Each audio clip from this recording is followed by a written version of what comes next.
कार्तिकेय जी कह रहे हैं कि जो अद्वैतवाद की निंदा करेगा मद में गर्वित होकर, तो मैं उसका शिरस छिद्याम, उसका सिर का छेदन कर दूंगा अपने। उन्होंने माया माया माया माया किया, इसलिए वो मायावाद वहां कह दिया जाए। विशिष्टाद्वैत की दृष्टि से अद्वैत मत देखोगे तो वो लगेगा नहीं ये सही नहीं है ना, ये सही नहीं है। और जब उनकी दृष्टि से, जब इधर वाली दृष्टि देखोगे विशिष्ट अद्वैत, अद्वैत मत से विशिष्ट अद्वैत देखोगे तो वो लगेगा वो सही नहीं है।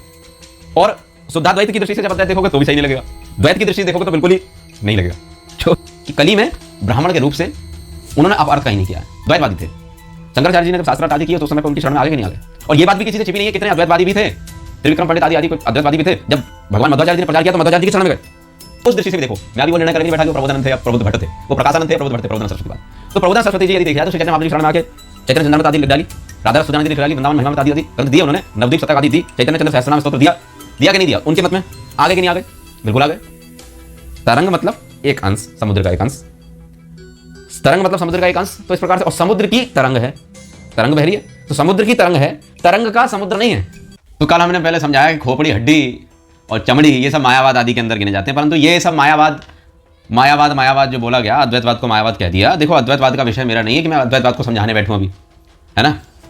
और हमें अपने सिद्धांत को समझना है, महाप्रभु जी के मत को समझना है, क्योंकि महाप्रभु जी ने क्या मत दिया उसको हमें अवश्य समझना पड़ेगा। तो वास्तविकता में जो मायावाद कहा जाता है या जिस चीज के लिए कहा गया, वो मायावाद कहाँ कहाँ क्या क्या वस्तु है। एक श्लोक हमें पकड़ा दिया गया, मायावादम असच्छास्त्रम प्रच्छन्नम बौद्धम उच्यते, है ना। बौद्ध शास्त्र महत् प्रोक्तम नग्न नील पटादिकम मायावादम असच्छास्त्रम प्रच्छन्नम बौद्धम उच्यते, ऐसे करके ये श्लोक बोल दिया जाता है। अब सबसे बड़ी बात है कि प्रथमम ही मयैवोक्तम शैवम पाशुपतादिकम मच्छक्त्या आवेशित विप्रैः प्रोक्तानि चततः शृणु। श्री भगवान रुद्र, पहले हमें उनका स्वभाव समझना पड़ेगा। पहली बात ये मैं बता दूं कि वो कितने विनम्र हैं कि जहां कहीं भी ऐसा दिखता है उनको हरि की स्तुति करनी है, हरि की महानता दिखानी है, वो दिखाते हैं, बिल्कुल दिखाते हैं। और हरि को भी जहां अवसर मिलता है वो वहां उनकी महानता दिखाते हैं। अपि अवतारेषु योगे योगे पूजयामि, ऐसा भी कहा जाता है। जिन्होंने पहले वाला नहीं सुना है तो पहले प्रथम भाग सुने और फिर उसके बाद ही द्वितीय भाग श्रवण करें कि मायावादम असच्छास्त्रम प्रच्छन्नम बौद्धम उच्यते, ये कहाँ कहा जाता है, कब कहा जाता है, ये समझना होगा। मयैव विहितं देवी, मयैव कथ्यते देवी भी कहा जाता है, या फिर मयैव कथ्यते देवी कलौ ब्राह्मण रूपिणा अपार्थम श्रुतिवाक्यानाम दर्शयन् लोकगर्हितम, कि शिव जी ने कह दिया भगवान शंकर ने कि देवी पार्वती जी को कि मया एव कथ्यते देवी कलौ ब्राह्मण रूपिणा, कि जैसे भगवान विष्णु जब कोई वेदों का दुरुपयोग करता है, वेदों के नाम पे बलि आदि पशु बलि ये सब कलयुग में जो कि वर्जित थी, वो चीज़ें भी तभी लोग करने लगे हुए थे, उसमें निरंतरता आ रही थी जो कि कलयुग में नहीं करना चाहिए वैसे, पर लोग कर रहे थे। तो फिर दर्शित पशुघातम सदय हृदय दर्शित पशुघातम वेद विधे अह श्रुति जातम, इस प्रकार से जब केशव धृत बुद्ध शरीर जय जगदीश हरे, भगवान ने कौन सा शरीर धारण किया? बुद्ध शरीर। बुद्ध शरीर में आए भगवान, और बौद्ध मत का प्रचार भी किया और पशु बलि आदि की निंदा भी करी, और वेदों को उस तरीके से नहीं वो किया उन्होंने उस रूप में। इसी प्रकार से जिस प्रकार से भगवान विष्णु, ऐसा नहीं भगवान शंकर ही ये कह रहे हैं कि भाई, है ना, भगवान विष्णु ने भी जहाँ पर वेदों के साथ थोड़ा ऐसा हो रहा था, लोग समस्या कर रहे थे, तो वहाँ पे उन्होंने वेद विधि को नहीं स्वीकार किया। और तो बौद्ध भगवान, अब बुद्ध भगवान आ गए। अगर हम बुद्ध भगवान को ऐसे, अगर हम भगवान शंकर को दोषी ठहराएं तो फिर भगवान बुद्ध को भी दोषी ठहराना होगा सबसे पहले तो हमें, कि भगवान विष्णु ने ही तो बुद्ध रूप में आकर के सब वेदों को वो कर दिया। अब वहाँ जो समझने वाला पॉइंट है वो ये है कि लोग ये कहते हैं कि भाई श्री पद्म पुराण के अंदर जो मायावादम असच्छास्त्रम जो श्लोक है, इसकी पूरी सच्चाई किसी को मालूम नहीं है। पर लोग जहाँ तक क्या करते रहते हैं कि भाई जो मायावाद जो कहा जा रहा है, ये श्रीपाद आदि शंकराचार्य जी के लिए। श्रीपाद आदि शंकराचार्य जी का कहीं नाम भी नहीं लिया गया। किनका नाम लिया गया वो भी आज मैं बताऊंगा। जिनका नाम नहीं लिया गया उनके भी वहाँ, उनका तो कोई नाम लेता नहीं, और जिनका नाम लिया गया है उनका नाम तो कोई लेता नहीं, और जिनका नाम नहीं लिया गया मतलब आदि शंकराचार्य जी का, वो आदि शंकराचार्य जी का नाम सब लेते हैं, बोले आदि शंकराचार्य जी ने किया, ये उनके लिए कहा है। अब दूसरी बात, अद्वैत मत पे नहीं आ रहा हूँ।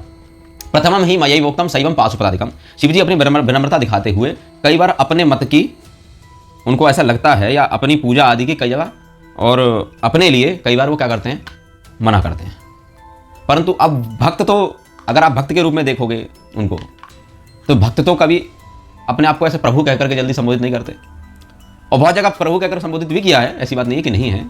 और बहुत जगह ये भी कहा है कि मेरे में उनमें, श्रीमद् भागवतम में ही कहा है कि मेरे में और श्री हरि में और ब्रह्मा में इनमें भेद नहीं करना चाहिए, ऐसा भी बोला है। देवताओं ने भी स्तुति करते समय जब शंकर जी को ऐसा कहा तो शंकर जी ने कभी मना नहीं किया कि आप लोग ऐसा गलत कह रहे हो। तो जब वो अपने विनम्र भाव से जब कोई बातें कहते हैं, उन बातों को हमें पकड़ करके उनकी लीला समझनी चाहिए, उनकी विनम्रता समझनी चाहिए। और उस चीज़ के लिए वो निषेध भी करते हैं। कौन सी चीज़ों के लिए निषेध किया वो तो खैर अभी बताऊंगा। कि जहाँ ये वर्णन आता है पद्म पुराण में, बौद्ध शास्त्रम असत प्रोक्तम नग्न लीला पटादिकम मायावादम असत शास्त्रम, कई जगह महत प्रोक्तम कहा जाता है, महत प्रोक्तम। तो मायावादम असत शास्त्रम प्रच्छन्नम बौद्धम उच्यते मयैव कथ्यते देवी कलो ब्राह्मण रूपिणा अपार्थम ही श्रुति वाक्यानाम अपार्थम श्रुति वाक्यानाम दर्शयन लोकगर्हितम कर्मस्वरूपम त्याज्यत्वम यत्र वै प्रतिपाद्यते सर्वकर्म परिभ्रष्टो विकर्मस्ता स उच्यते परेश जीव यो ऐक्यम मया अत्र प्रतिपाद्यते ब्रह्मणोत्र परम रूपम निर्गुणम वक्ष्यति मया सर्वस्य जगतोप्यत्त मोहनार्थम कलौ युगे वेदार्थम महाशास्त्रम मायावादम अवैदिकम। अब लोग जो हैं वो इस चीज़ में फंस जाते हैं कि भैया शंकर जी ने कह दिया कि मयैव विहितम देवी, अब वास्तव में नाम किसका लिया है? इससे पहले नहीं देखेंगे, इसके बाद में नहीं देखेंगे। किसका नाम लिया शिव जी ने? शिव जी ने कहा कणादेन तो संप्रोक्तम शास्त्रम वैशेषिकम महत गौतमेन तथा न्यायम सांख्य तु कपिलेन वै सांख्येन सांख्यम तु कपिलेन वै धिषणेन तथा प्रोक्तम चार्वाकमति गर्हितम दैत्यानां नाशनार्थाय विष्णुना बुद्धरूपिणा बौद्ध शास्त्रम असत प्रोक्तम नग्न नील पटादिकम मायावादम असत शास्त्रम प्रच्छन्नम बौद्धम उच्यते। ये है पीछे के श्लोक जो भी मैंने बताया, पीछे ये श्लोक कहे गए। आगे क्या कहा गया? आगे इस श्लोक से आगे कहा गया मयैव कथ्यते देवी कलो ब्राह्मण रूपिणा अपार्थम श्रुति वाक्यानाम दर्शयन लोकगर्हितम, ये कहा गया। उसके आगे कहा गया सर्वस्य जगतोप्यत्र मोहनार्थम कलौ युगे वेदार्थम महाशास्त्रम मायावादम अवैदिकम मयैव वक्ष्यते देवी दगताम नाश कारण द्विजन्मना जैमिना पूर्वम वेदम अपार्थकम। इतनी सारी ये जो मैंने अभी बोली संस्कृत में, इसको सुन करके कोई यही कट मत कर देना, ये क्या यार कुछ समझ में नहीं आ रहा। अभी सब चीज विस्तार से थोड़ा समझाने की कोशिश करूंगा। ठीक उससे पहले कहा जा रहा है जो, उस बात पे हम ध्यान नहीं देंगे, उसके बाद में जो कहा जा रहा है उस बात पे ध्यान नहीं देंगे, केवल उतना पॉइंट पकड़ करके उसका भी गलत अर्थ निकालेंगे, तो ये चीज ठीक नहीं है। अब एक देखो, एक बात बताओ कि वो कह रहे हैं, भगवान शंकर कह रहे हैं कि मैंने पहले मच्चक्त्या वेशित विपरीत प्रोक्तानि च तथा शृणु, कि मेरी शक्ति से आवेशित होकर कुछ विप्रों के नाम गिनाए, कुछ ब्राह्मणों के नाम गिनाए। वो विप्र कौन कौन? बोले कणादेन तो संप्रोक्तम, कणाद का नाम लिया। जिन्होंने कणाद ने क्या दिया? बोले वैशेषिक, कणादेन तो संप्रोक्तम शास्त्रम वैशेषिकम महत, एक वैशेषिक शास्त्र दिया कणादेन। गौतमेन तथा न्यायम, न्याय शास्त्र गौतम का। सांख्यम कपिलेन, सांख्यम तू कपिलेन भाई, कि कपिल मुनि के द्वारा सांख्यन दिया गया। जो कपिल नाम के ब्राह्मण उनके द्वारा सांख्य, गौतम नाम के उनके द्वारा न्याय, कणाद नाम के जो उनके द्वारा वैशेषिक हुआ। और चारवाक मति गर्हितम, जो चारवाक है, चारवाक वाला दर्शन भी बोला कि चारवाक का किसने? धिषणेन तथा प्रोक्तम। बोले वहाँ कहीं जो बड़े बुद्धिमान, उन्होंने चारवाक आदि के जो दर्शन है, शिव जी ने किसका दर्शन? चारवाक दर्शन। कणाद का वैशेषिक, गौतम का न्याय, कपिल का सांख्य, चारवाक का चारवाक दर्शन। दैत्यानाम नाशनार्थ है विष्णुना बुद्ध रूपिणा। और यही नहीं, इतना ही नहीं कहा, बोले दैत्यानाम, दैत्यों के नाश के लिए, दैत्यानाम नाशन अर्थाय, अर्थात दैत्यों के नाश के लिए विष्णुना बुद्ध रूपिणा मोहनार्थे सुरद्विषाम। क्या कहा जाता है भगवान बुद्ध को कि वो क्या रूप में आए? मोहनार्थे, मोहन करने के लिए, मोहन अर्थे, मोहन के लिए। किसके मोहन के लिए? किसको मोहने के लिए?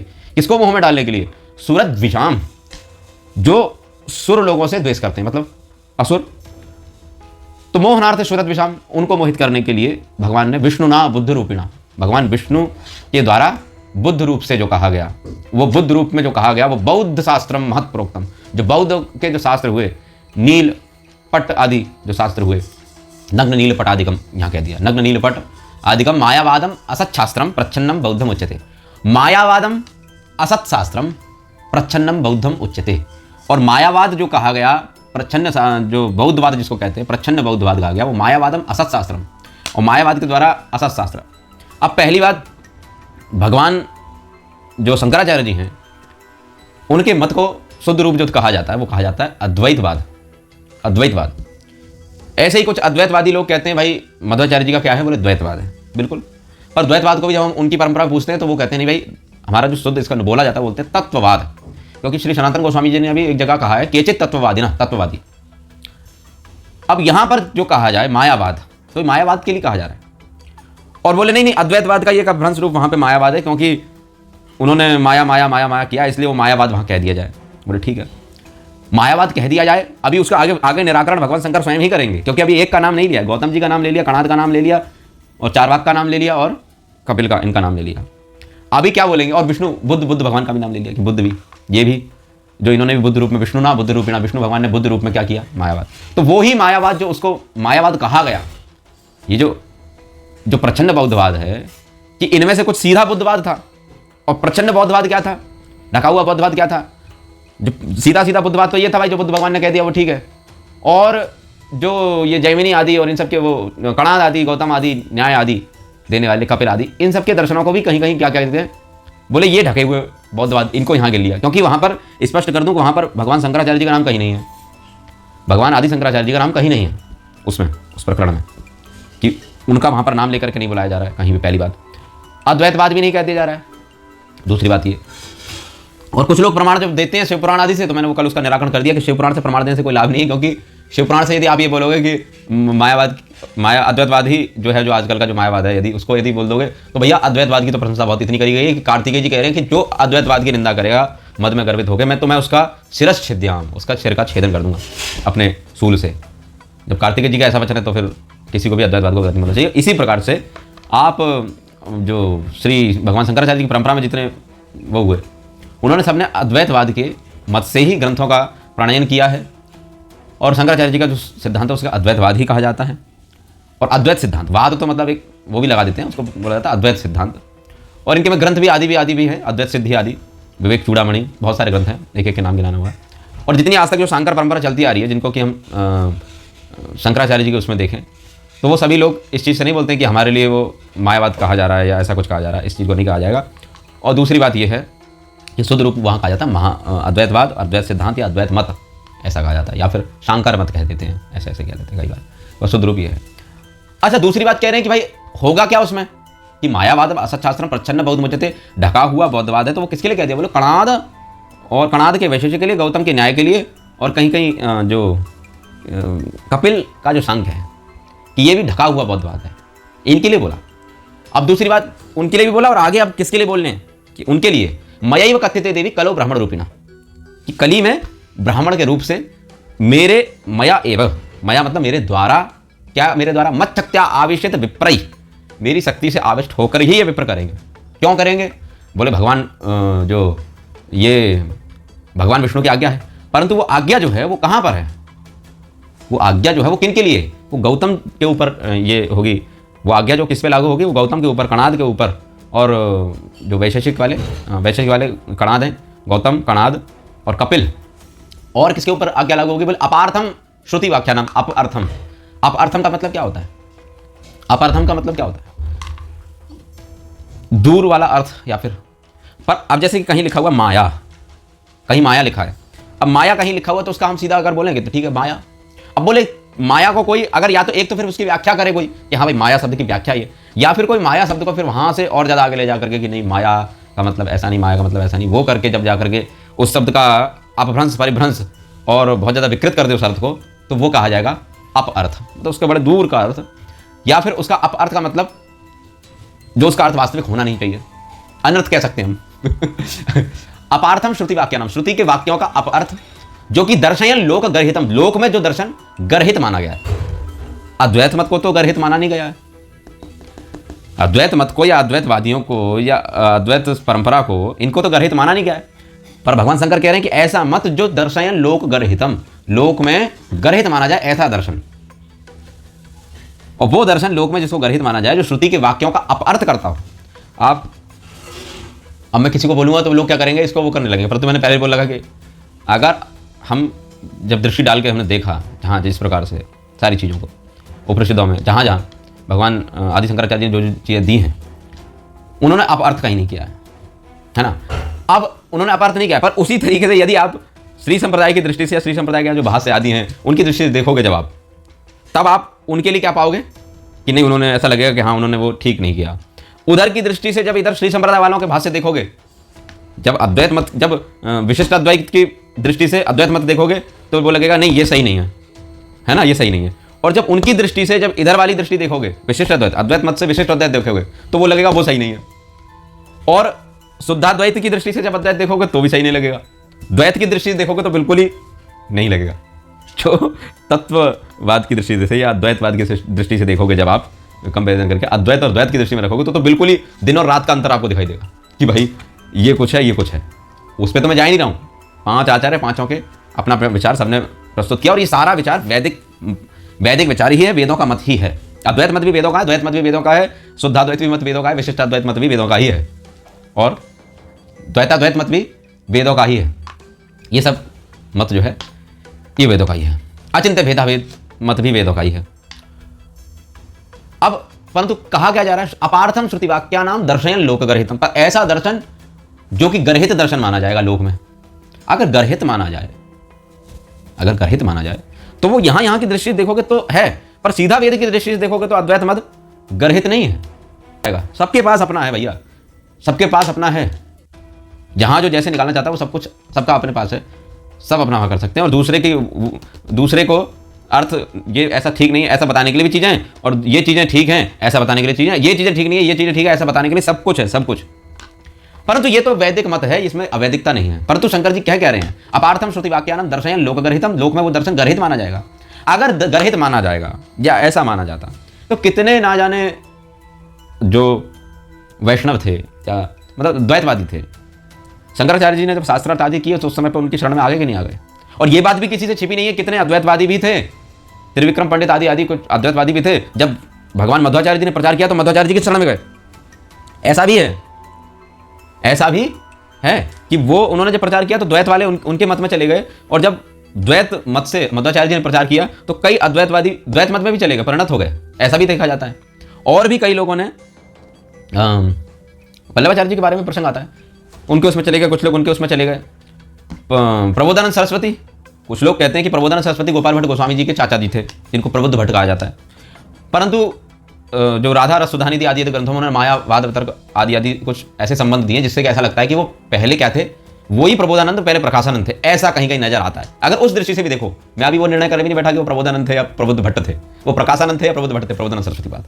तो प्रबोधानंद सरस्वती जी यदि देखा जाए तो श्री चैतन्य महाप्रभु जी शरण में आके चैतन्य चंद्रमत आदि लिख डाली, राधा रस सुधानिधि लिख डाली, वृंदावन महिमामृत आदि ग्रंथ दिए उन्होंने, नवद्वीप शतक आदि दी, चैतन्य चंद्र सहस्त्रनाम स्तोत्र दिया कि नहीं दिया, उनके मत में आ गए कि नहीं आ गए, बिल्कुल आ गए। तो कैसे आ गए? अगर वो अवैधिक मत होता तो ये लोग क्या जानकार नहीं थे? या प्रबोधानंद सरस्वती जी साधारण व्यक्ति थे, या ऐसे मतलब चलते फिरते हम लोगों की तरह थोड़ी थे?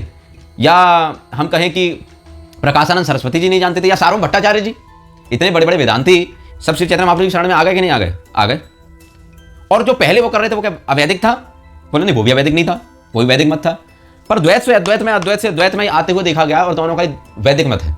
शंकराचार्य जी भी जब कोई बात बोलते हैं तो वो भी वेद उपनिषद से प्रमाण देके बोलते हैं, और यही मध्वाचार्य जी यदि कोई बात कहते हैं तो वो भी तैत्तिरीय ऐतरेय आदि उपनिषदों से, और ऐतरेय उपनिषद श्रीपाद रामानुचार्य को बहुत प्रिय था, तो ऐतरेय उपनिषद से जब श्रीपाद रामानुचार्य जी प्रमाण देते हैं तो वो भी देते हैं, वो भी वेद उपनिषद से प्रमाण देकर सिद्ध कर रहे हैं विशिष्टाद्वैत को। और यहाँ श्री अद्वैत मत को श्री शंकराचार्य जी भी वेद शास्त्र से प्रमाण देके ही सिद्ध कर रहे हैं, सब अपना अपना कर रहे हैं। तो ये तो वैदिक मत है। फिर इसका मतलब ये हाथ की 5 उंगली मुझे दिख सकती हैं, पर नीचे इनका सबका जुड़ाव किससे है? 5 उंगली का जुड़ाव किससे है?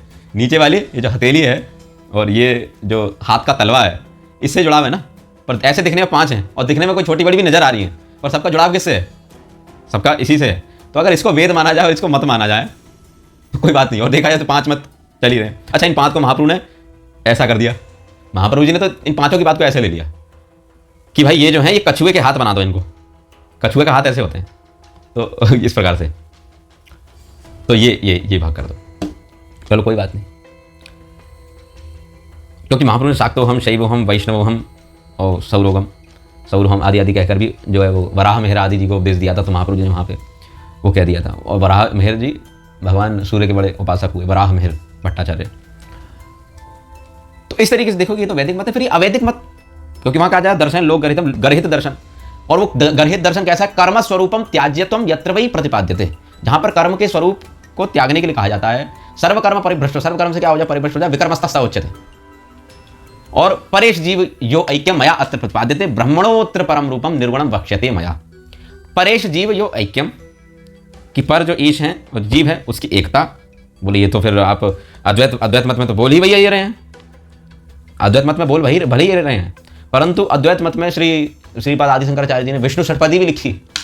विष्णु षटपदी के 3 श्लोक में कहते हैं सामुद्रो ही तरंगा तारंगो न समुद्र, ऐसे कहते हैं कि सामुद्रो ही तरंगा क्वचन तारंगो न समुद्र, ऐसे करके बोला है कि समुद्र की तरंग होती है प्रभु, समुद्र की तरंग होती है जैसे, वैसे मैं आपकी तरंग हूं, समुद्र की तरंग होती है।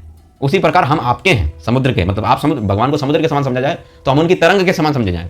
श्रीपाद आदि शंकराचार्य जी बोले विष्णु षटपदी में कि समुद्र की जिस तरीके से तरंग होती है वैसे ही मैं आपका हूं।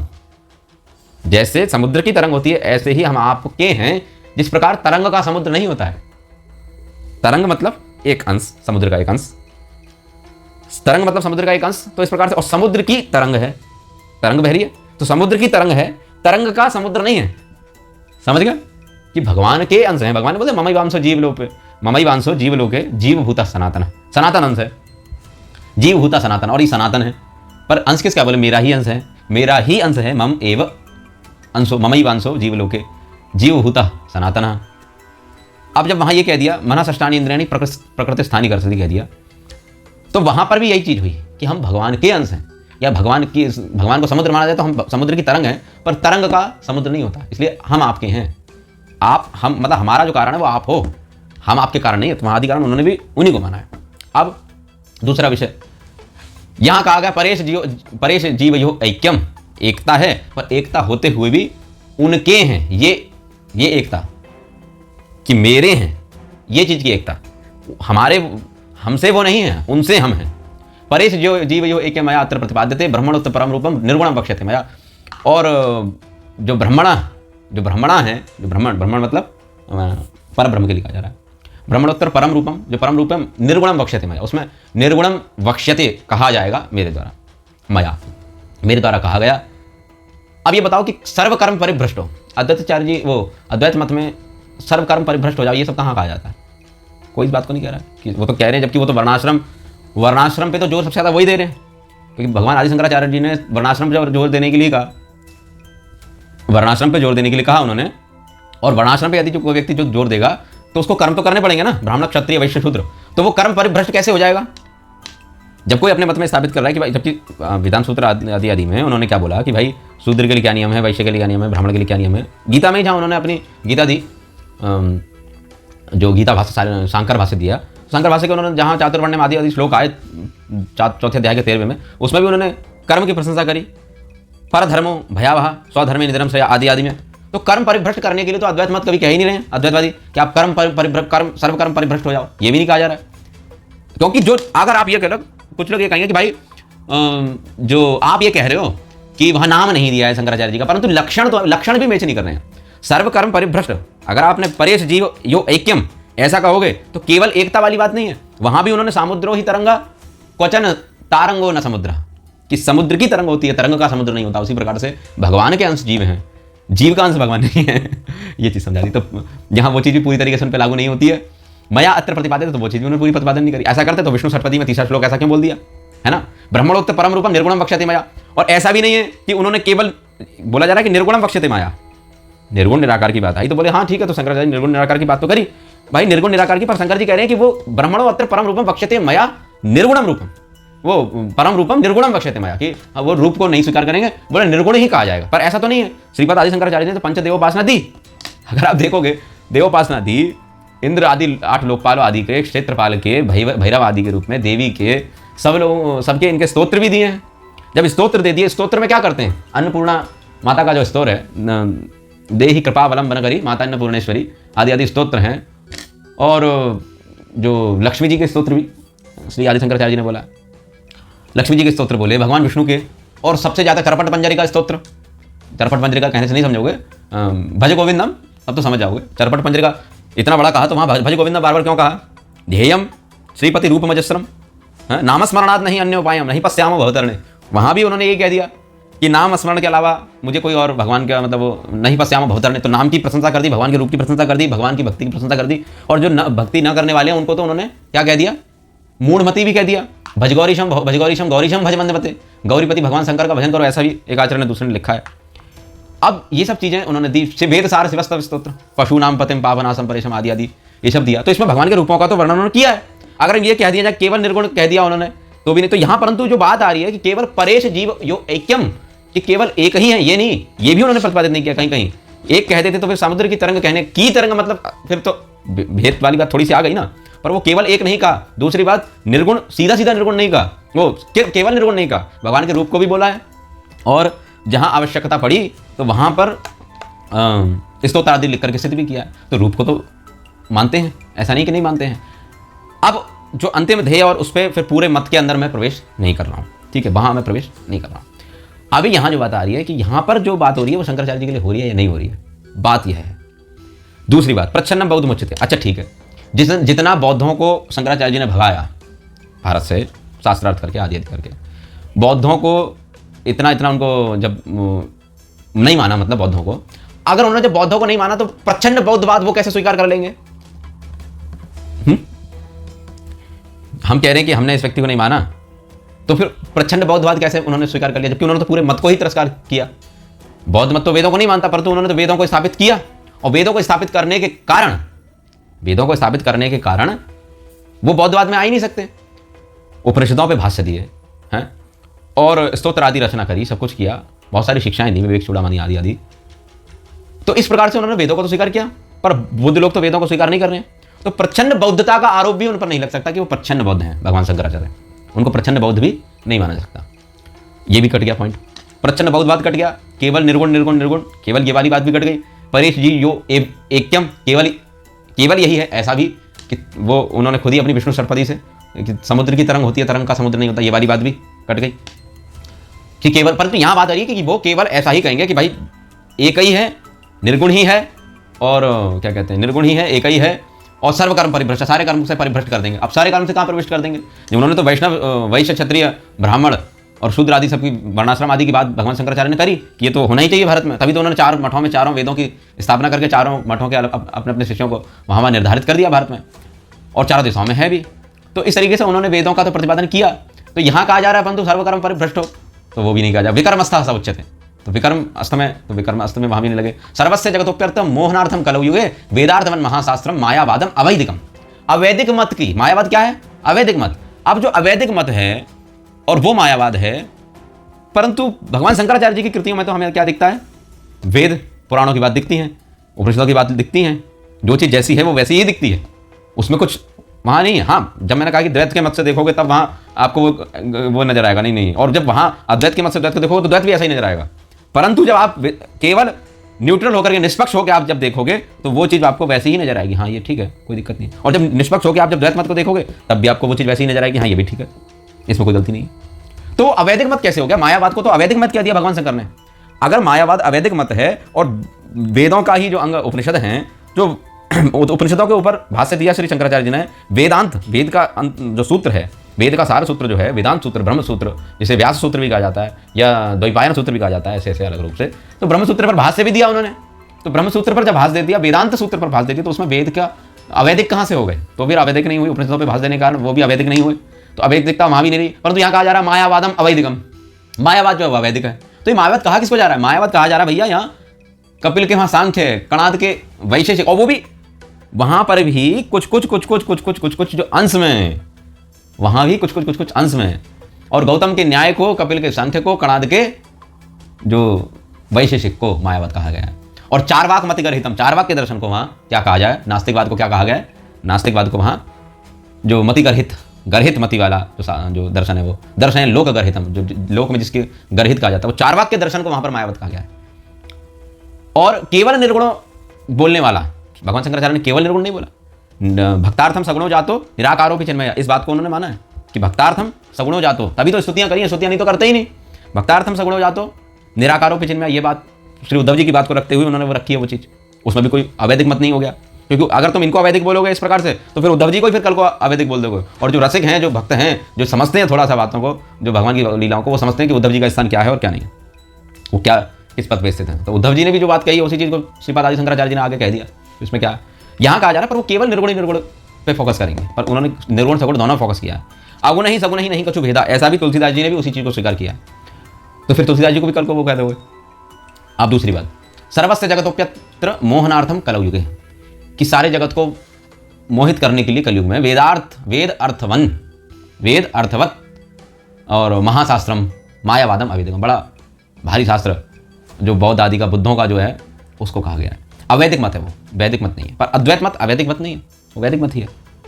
सर्वस्य जगह मयैव वक्ष्यते, यदि अभी आगे एक शब्द ऐसा आ रहा है, आगे जो श्लोक है वो ऐसा है, उस श्लोक को यदि आप सुनोगे तो बोलोगे अच्छा, आप उसमें सारा निराकरण हो जाएगा। जो मैंने बोला एक बच रहे थे, कणाद का नाम ले दिया, गौतम का नाम ले दिया, कपिल का नाम ले दिया, चारवाक का नाम ले दिया, और हाँ इनका नाम ले दिया। एक में बोला था एक और बच रहे हैं, तो उनका नाम क्या लेंगे? तो कहने लगे भगवान शंकर मयैव बक्षते देवी जगताम नाश कारण, जगत के नाश के लिए, जगत के नाश कारण के लिए। और ऊपर बुद्ध का भी नाम लिया था, बुद्ध का नाम तो भूल गया, भगवान बुद्ध का नाम भी लिया था, तो उनको भी उसमें शामिल किया कि वो भी उसमें शामिल है। क्या करने में? जगताम नाश कारण, जगत के नाश के, मोहनार्थ है सुरत विषाम, कि सुरों को द्वेष करने वाले जो असुर हैं उनको मोहित करने के लिए उन्होंने कहा, तो वहाँ उनका भी नाम ले दिया। अब एक और का नाम लेंगे कि वो जो बोला ना कि मयैव कथ्यते देवी, कि मेरे द्वारा कहा जाएगा, वो द्विज के रूप में। कौन से द्विज के रूप में? शंकराचार्य जी का तो कहीं नाम नहीं दिया, कहीं हल्का सा ही बोल देते, शंकर कह देते, या कुछ दूसरे नाम से बोल देते। इनके जो शिव गुरु नाम के जो पिताजी थे तो ऐसे बोल देते, शैव गुरु, कि शिव गुरु के पुत्र करके ऐसे बोल देते, या माता पिता के नाम से कहीं बोल देते, शंकर कह देते। पर भगवान शंकर ने शंकराचार्य जी का नाम नहीं लिया, ना उनके किसी संदर्भित इधर उधर के व्यक्ति से संबंधित भी कोई नाम नहीं लिया। उन्होंने किसका नाम लिया? मयैव बक्षते